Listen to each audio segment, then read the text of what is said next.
Hello friends and welcome to Vlogmas Day 10. My name is Kim and welcome to my side of the bedroom.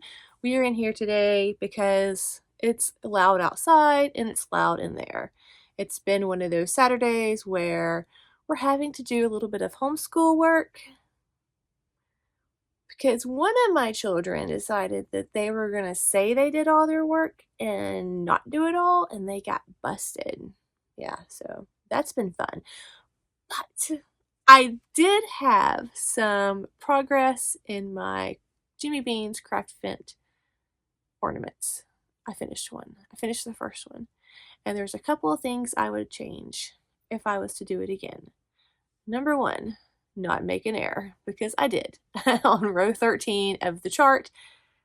And I remember making it. We were laying in bed watching Wednesday, the last episode of the season. And I remember starting the row and thinking, like, I don't think this is right, but I'd already been drilled and I was tired and we were getting ready to end that show for bedtime. So I just pushed through. And then this morning I worked on it while doing some schoolwork with the wee child. And as I was casting off, I realized that I made the error. Typically, I would go back and take it all out and fix it if it was like a wearable. But it's an ornament, and I'm not that concerned about it at all, actually. Seriously, I doubt that anyone's going to notice but me. I will see it there, and it'll probably drive me crazy for the rest of my life, but it's fine. I'm just going to let it go. I have to let it go. But it did turn out kind of cute. So this is the stranded hat as part of the Jimmy Bean's Craftvent Advent calendar. My error is on row 13, so trying to get it to focus. It's kind of hard to see, but I have two reds on top of each other in this top little diamond area. This might be easier to see over here. Oh, right there. Oh, that was a good shot. Okay, right here. But that top red should be over one, so it makes a diamond. And I did that all the way around. So at least it's consistent. That makes it a little bit better. Another thing I would change is if I make this again, I feel like the brim should have been a little bit longer, maybe, because it's only supposed to be 16 stitches on the brim, and it's supposed to fold it over. But if you fold it over too much, then you hide this little, I like to call it the little mountain peak of the base of the hat. So you have to leave the brim right about there for that detail to show. Now, I did notice that in Jimmy Bean's version of this, as far as on their promotional photos, whoever made it did the chart, so that was actually on the top, right around the decreases, this little part right here. And at first I'm like, did I do the pattern wrong? So I went back and looked at it, but no, that's actually starting at row 1, and then you work your way up as far as doing a chart. So I don't know if they just did it wrong on accident or if it was intentional, because they also felt that the rib was kind of hiding that detail. But that's an option. Another option I think would be, if I do this again, was as I'm doing the rib, first of all, do a provisional cast on. And then as I get to like stitch number 9 or 10 and make it a couple stitches longer, then I would actually do a purl row all the way around, so that when I fold this thing, it's going to lay a lot neater and not have this like poofy butt rim bottom, and it's going to have that little purl bump detail around. And then I would pick up the stitches and connect it so that this fold over part seamlessly becomes part of the hat, which will also help that detail around the bottom stand out more. And I even thought about, okay, I have yarn, making an adult size of this, because why not? I think it's really cute. And just doing it on a bigger scale, because it's not very hard to figure out a chart for that. So I may do that and try that out. I'm kind of bummed that I did mess up on it as far as that row 13, but honestly, I don't think anybody's going to see it. The tree's not, I mean, it's got lights on it, yes, but it's not the brightest lights in the world, and it's still cute. But it did kind of bum me out. The crown does have pretty decreases. They're nice, but it's just a simple knit two together decrease. So that was that. I have not started the second part of this. I think it's like a mitten. I can't really remember. But I may start that today, or I may finish up my piece of pie Amagori for Amagori Wars 2022. And I'm going to put that hashtag down below so you can click on it. And I'm also going to link the starting post regarding that from Memphis Makes and the other lady who, for the life of me, I can never remember her channel name. It starts with a B. I am so horrible at names. I apologize. So horrible. So Craftvent for today, day 10.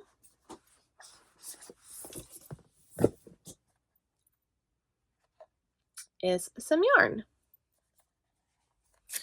So this is a Malintosh Twist Delight, and this is Carousel, which is color G, Carousel Horse. It is a light pink with some speckles.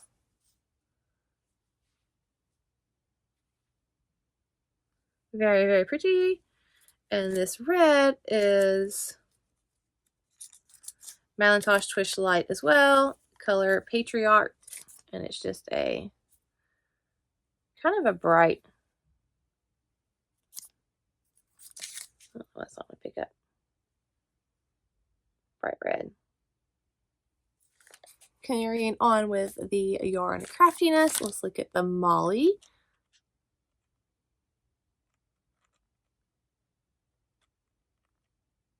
And there's a gingerbread, number 10.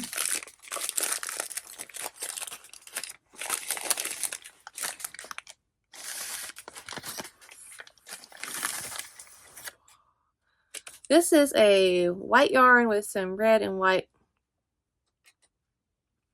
splashes of color.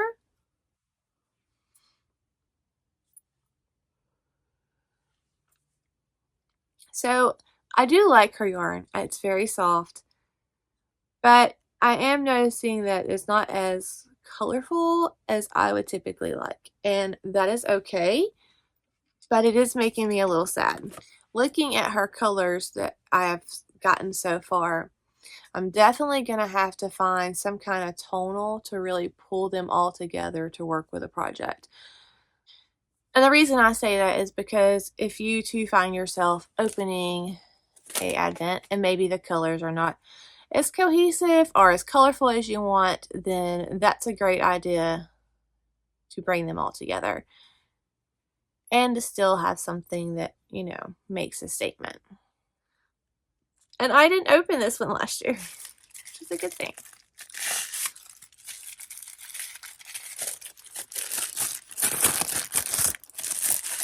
I know, I'm trying not to be really wrinkly, and I apologize.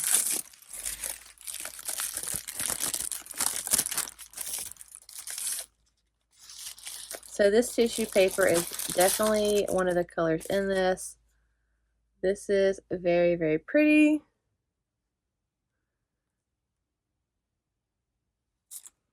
I think it's because the glass is making it have a hard time focusing.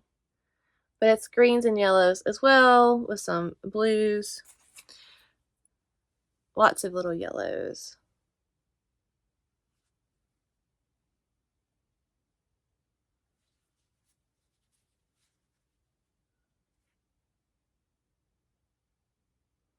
That's very, very pretty. I love the light yellows in there. For those of you who are new to my channel and found me via Vlogmas, this is Dexter. Say hey, buddy. And this is his room, so he thinks. He thinks he lives in our bedroom at all times, and that he should be the only person in here. He's a sweet boy. But that's also why I have glass doors on my wall of yarn. which is what's behind me. I love my room. I will be making the pattern that came out the same time it did. It was kind of what was intended for it, and it's something craze. I think I linked that on that blog post. If not, then I will go in and add a post this week and show off the colors of the yarns thus far in order and link that shawl, because I haven't looked at anybody else's finished photos yet of it, but I can only imagine it's going to be good. So before we progress with the coffee war challenge and the tea and jelly, I thought I would show you one of the ornaments that was missing that I did find. And going back, I think I actually gave that little bird away to a teacher. I'm pretty sure I did, and that's why I can't find it. But I did find the missing snowflake ornament that I had knit. And this is knit with just some old Red Heart Aloe yarn that I had in my stash. And it's just kind of like a pinwheel, but it's kind of like a pinwheel dishcloth, I think is what it's basically supposed to be. And I made this thing many years ago, but it's been crammed in a box where I keep my ornaments, and it really needs to be blocked again. Okay, so now let's do the coffee wars and see who's gonna pull out the victory today. So we're gonna start off with great value, because as far as I'm concerned, they are in it to win it a lot more than Keurig is. Day 10.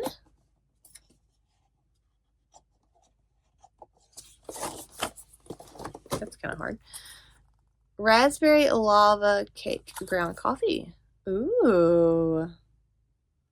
I don't know what that is, but I do like raspberries, so I have a feeling I'm going to like it.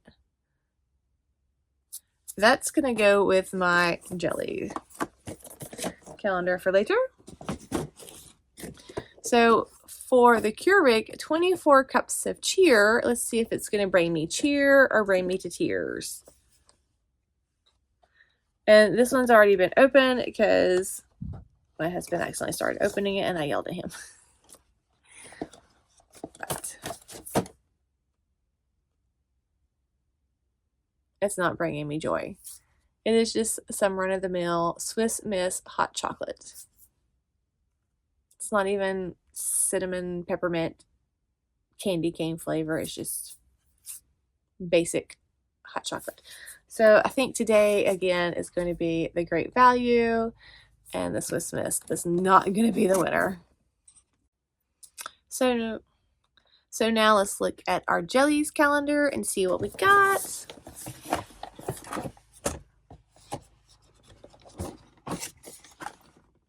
Best wishes for all. Apple caramel cinnamon spread. That sounds delightful. So this may have to go on some toast as soon as I get done doing this, because I'm hungry, I haven't eaten lunch, and I love all three of those things like so much. And I may have to try out the raspberry lava cake. So I will let you know later on how that goes.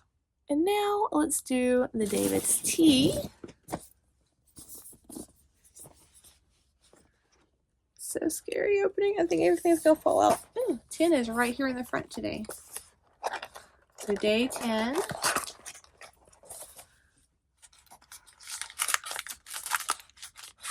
Is Magic Potion. I've actually had this before. This is something I typically order in the fall around Halloween, and it is really good. It's apples and rose hips and pea flowers and raspberries, and it's very good. I mean, I know I'm gonna love it because I've had it before.